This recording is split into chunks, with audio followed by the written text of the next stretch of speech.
Sore hari ini saya cuma mau cerita satu cerita. Tapi kisah ini akan menyelesaikan masalahnya orang-orang yang punya hutang. Ini langsung pada seger semua ini.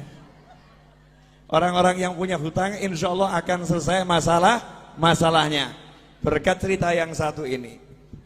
Tapi syaratnya satu.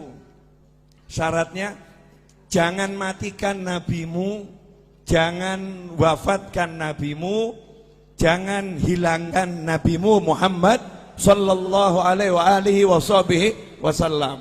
Nabi hanya pindah dari alam dunia, pindah ke alam barzah, pindah ke sana. Bahkan tubuhnya Nabi tidak mati, tubuhnya tidak mati. Nama kematian buat Nabi hanya keluarnya roh dari jasad. Tapi jasadnya enggak meninggal, jasad Nabi tidak mati. Baru jasadnya syuhada saja masih hidup. Sayyidina Hamzah radhiyallahu taala anhu setelah 40 tahun kuburannya digali karena mau dibuat jalur perairan, dipindah.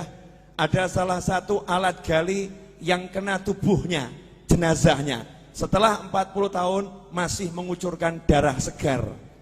Setelah 40 tahun masih mengucurkan darah segar. Itu paman Nabi dan sahabat Nabi. Sama Allah dimuliakan seperti itu. Apalagi Nabi Muhammad sallallahu alaihi wasallam. Di dalam Al-Quran jelas disebutkan orang-orang yang meninggal di jalan Allah, jangan kamu kira mereka meninggal. Justru Allah juga ngomong gak boleh mengira beliau-beliau meninggal. Bahkan yang ngasih nama hidup itu bukan saya. Yang ngasih nama hidup itu bukan ulama.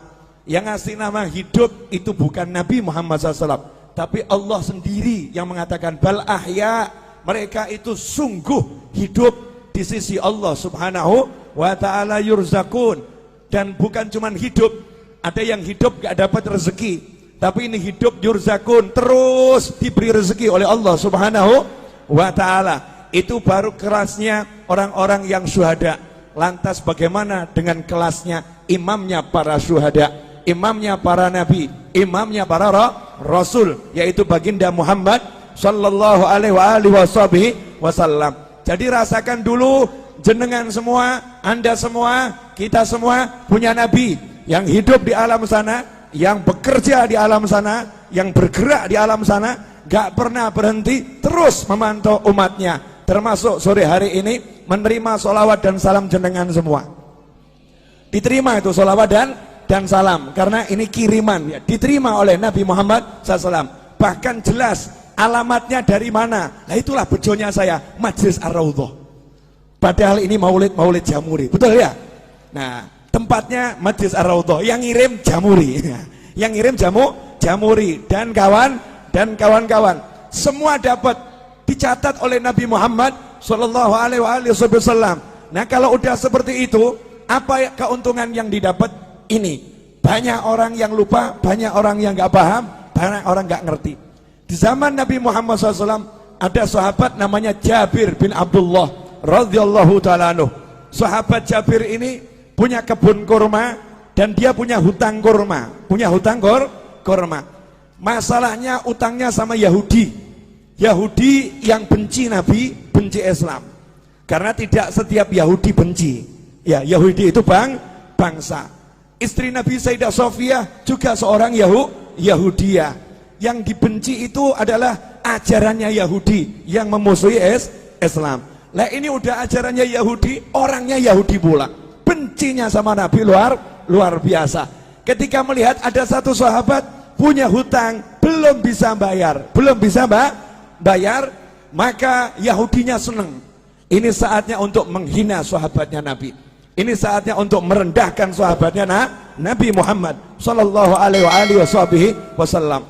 Maka datanglah Yahudi ke kebunnya Jabir bin Abdullah radhiyallahu anhu untuk nagih utang. Ibu-ibu pernah diparani, ditagih? Tahu rasanya? Diparani gak punya duit, enak rasanya ya? Diparani sama orang yang badannya mungkin gede-gede, mungkin badannya tidak enak dilihat, wajahnya serem, itu tidak seberapa. Tapi kalau yang nyamperin ibu-ibu mulutnya cerewet, itu luar biasa. Mau bayar kapan utangmu? Utang nanti dibayar. Wah, itu lebih dari pria-pria yang badannya besar itu, yang cerewetnya luar biasa, kalimatnya menusuk dan merobek-robek jiwa dan menyebabkan ibu sakit hati ketemu orang yang seperti itu. Hari itu Yahudi datang ke tempatnya Jabir. Nabi Muhammad SAW dimintai tolong sama Jabir, ya Rasulullah, tolong utang saya ini biar bisa ditunda, dibayar tahun depan. Yahudinya diajak bicara. Nabi ngajak sahabat, ini kerennya di sini, hebatnya di sini. Ada satu teman Nabi, sahabat Nabi punya utang. Uangnya buat bayar gak cukup, kebunnya buat bayar gak cukup. Nabi Muhammad SAW tidak duduk di rumahnya, tapi Rasulullah SAW ngajak sahabat-sahabatnya, yuk kita ke rumahnya Jabir, ayo kita ke kebunnya Jabir. Kasihan itu, Jabir digeruduk Yahudi, Jabir disamperin Yahudi. Ini Yahudinya lagi nagih Jabir, mau menghinakan Jabir. Berangkat Nabi Muhammad SAW bersama sahabat. Kemudian Rasul sendiri yang ngajak ngomong bicara si Yahudi. Artinya Nabi SAW tokoh masyarakat, Rasul punya jabatan, punya kedudukan, mau membela orang yang ditagih hutang, mau membela orang yang terlilit hutang. Saat itu Nabi belum punya duit, karena Nabi kalau punya duit tekno didom langsung, dibagi-bagi langsung habis. Apa sabda Nabi buat orang yang terlilit hutang? Kadang ini mubalih nggak paham, kemudian menyebutkan hadis yang seakan-akan orang meninggal punya hutang itu sengsara. Salah. Dulu Nabi Muhammad SAW bersabda, siapa yang meninggal punya hutang, saya tidak akan sholatkan jenazahnya.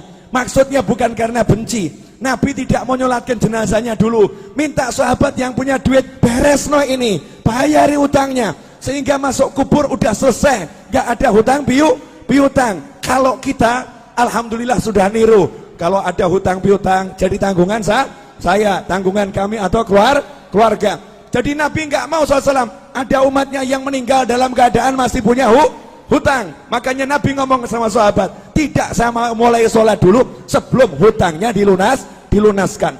Tapi begitu Nabi punya hutang, apa sabda Nabi Muhammad SAW? Siapa yang meninggal punya hutang, Nabi punya uang ya, siapa yang meninggal punya hutang, saya yang bayar hutangnya, saya yang lunaskan uangnya. Kalau dia nggak punya hutang, biar uangnya milik ahli warisnya. Kalau punya hutang, aku yang bereskan.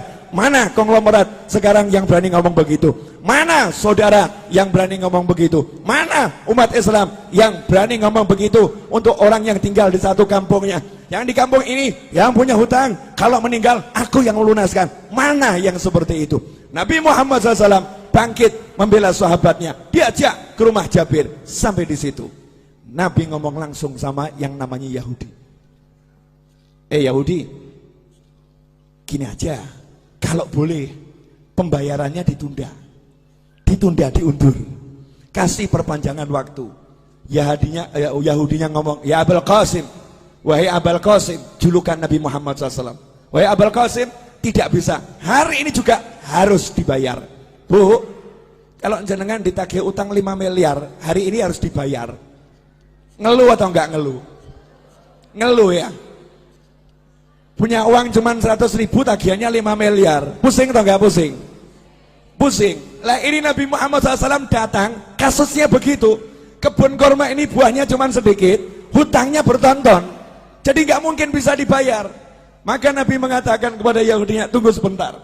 Kemudian Jabir bawa korma sedikit, disuguhkan Nabi Muhammad SAW. Itulah adabnya sahabat. Kedatangan Nabi, sepunyanya apa ya disuguhkan. Nih ya Rasulullah, korma muda disuguhkan. Setelah itu Nabi Muhammad SAW ngelilingi kebun kormanya Jabir. Kebun kormanya dikelilingi, dilihat muter, ya memang gak cukup. Jumlahnya buah korma itu gak mungkin cukup untuk bayar. Maka Nabi SAW kemudian tanya sama Jabir, di mana biasanya kamu duduk-duduk di kebun korma ini? Tempat yang biasa kamu gunakan untuk nongkrong. Kalau bahasa kita, gazebonya di mana? Ya, gazebonya di mana? Rasulullah tanya, di mana itu? Di sini ya Rasulullah. Saya biasa berteduh di sini. Ya udah, saya tak tidur sebentar. Bayangkan ini, ditagih utang sama Yahudi, ditinggal tidur sama Nabi. Tiruan. Maksudnya apa? Utang gak usah dipikirin. Yang nagih di depan ini ya, nggak dipikirin, tinggal tidur. Tidur Nabi Muhammad SAW. Ini nanti bisa dicek di Syarah Fathul Bari, Syarah Bukhari ya. juga di kitab-kitab syarah Bukhari yang lain. Tidur Nabi SAW, kemudian bangun, datangi lagi Yahudinya, karena masih maksa harus dibayar hari itu juga. Rasul berkata, gimana, bisa enggak ditunda dulu pembayarannya, kasih perpanjangan? Tidak bisa, harus hari ini. Ya sudah, Nabi SAW keliling lagi, tawaf, ngelilingi kebun kurma, ditawafi. Setelah selesai ditawafi, Nabi bilang sama Jabir, Jabir, sudah sekarang kamu panen tuh kurmanya, bayarkan. Panen, bayarkan. Saya tidur dulu. Nabi tidur lagi. Asik ya? Tidur. Bangun tidur, Nabi nanya sama Jabir, gimana? Udah beres? Beres ya Rasulullah. Itu hutangnya kurma lunas semua. Bahkan ini kurma saya nggak berkurang. Panennya lebih banyak dari panen bertahun-tahun ini. Ini nggak masuk akal ya Rasulullah. Disitulah Nabi bersabda, Asyhadu anni Rasulullah. Aku bersaksi, aku adalah Rasulullah. Kalau bahasa kita, saya Nabi, saya Rasul.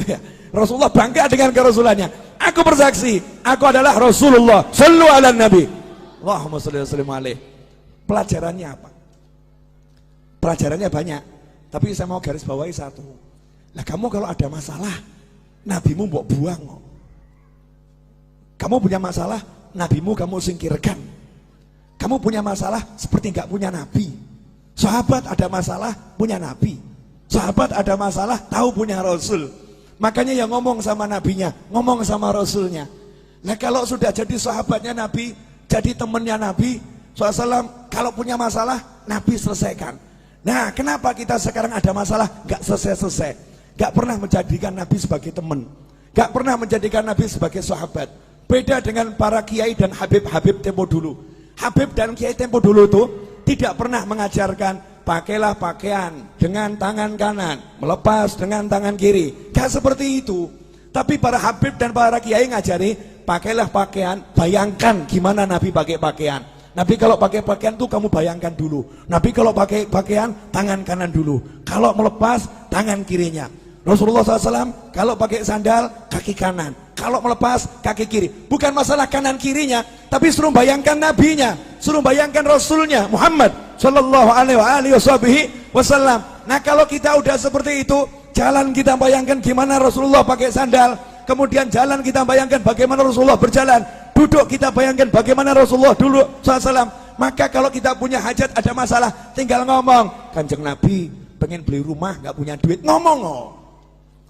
Kamu kira ini semua jadi begini karena saya punya duit? Enggak.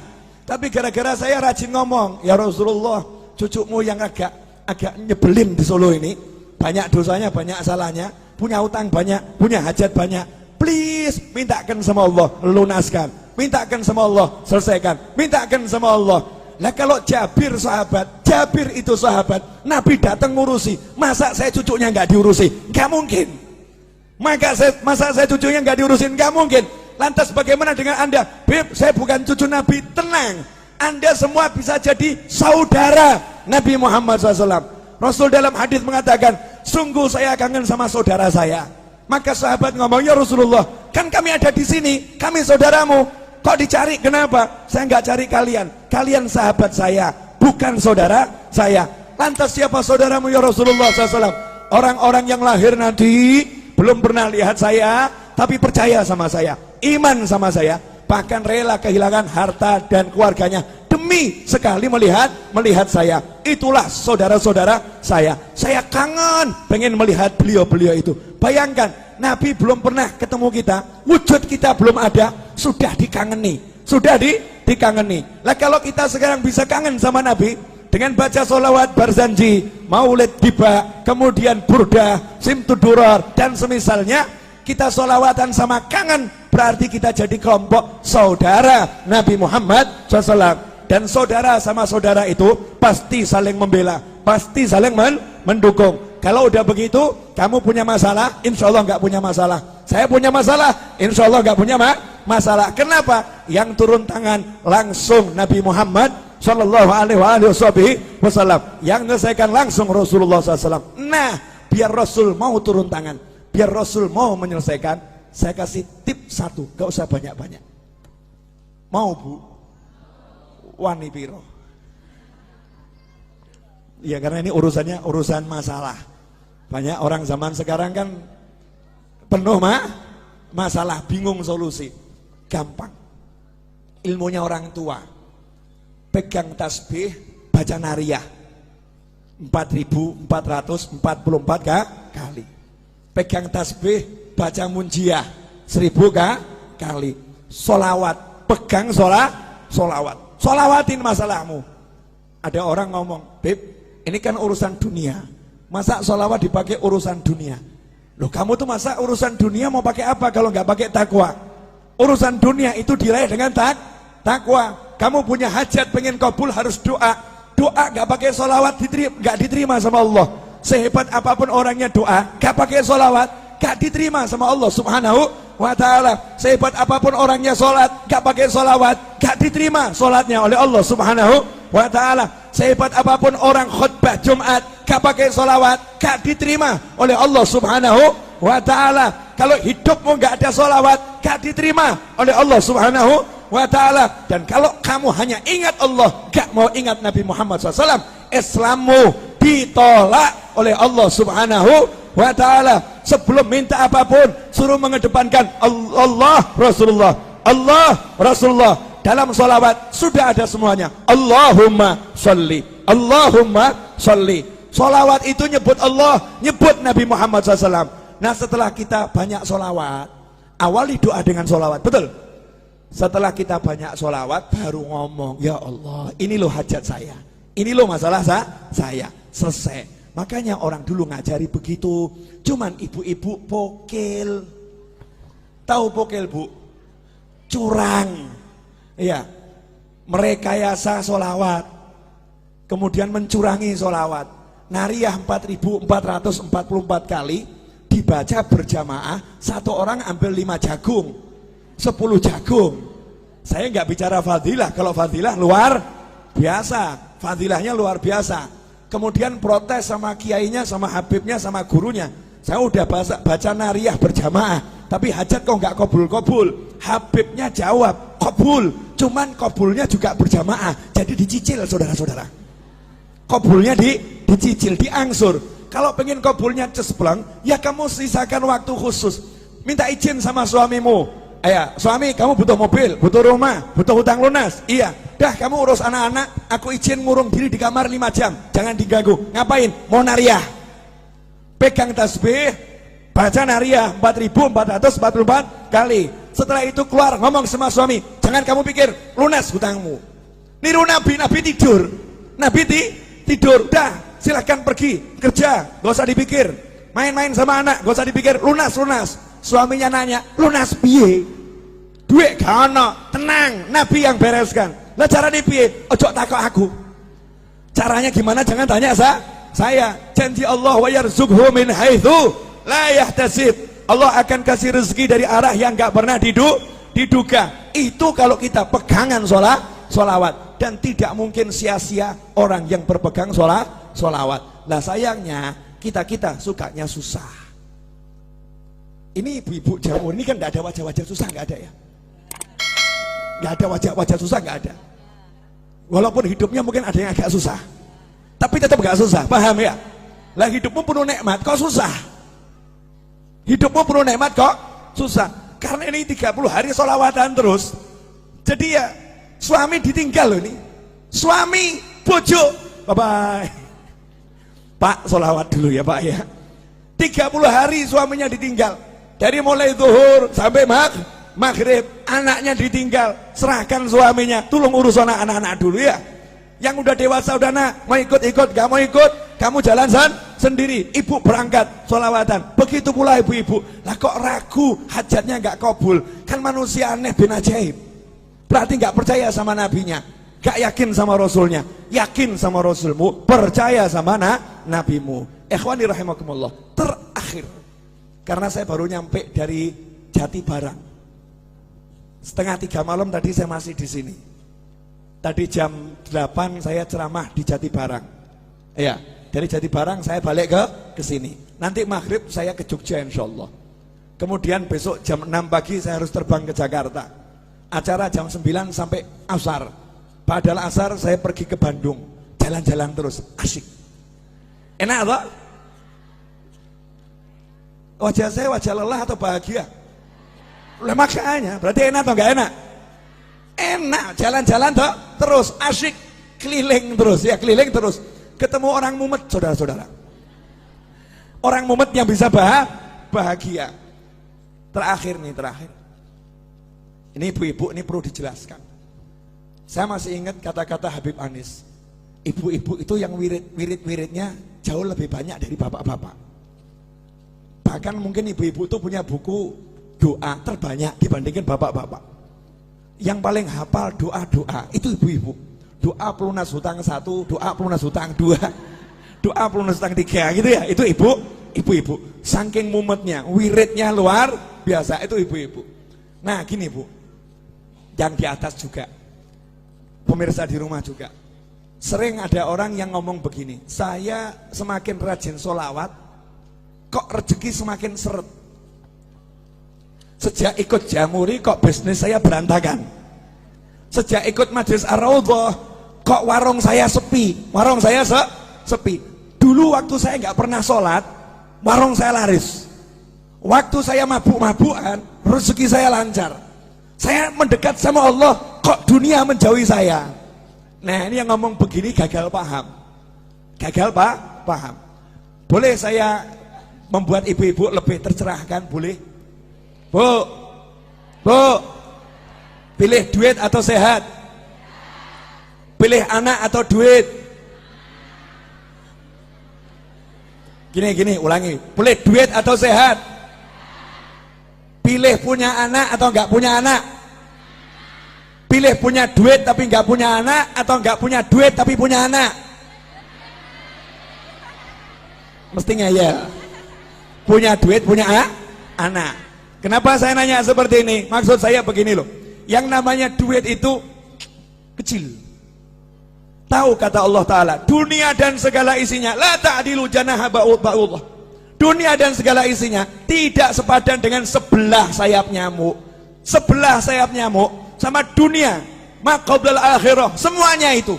Planet-planet, kemudian galaksi, antariksa, dan segala isinya, kalau ditimbang dibandingkan sebelah sayap nyamuk, kata Allah Ta'ala, masih berat sayapnya nyamuk dalam pandangan Allah. Artinya gak ada artinya sama sekali.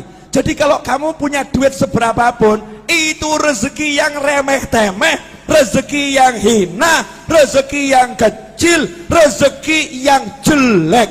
Karena jeleknya yang kafir dikasih, yang maksiat dikasih. Barang elek, silakan ambil, barang jelek, ambil, boleh saya minta? Oh boleh, barang elek, jelek, ambil, karena jelek. Barang bagus, saya minta. Nanti dulu, syarat dan ketentuan berlaku.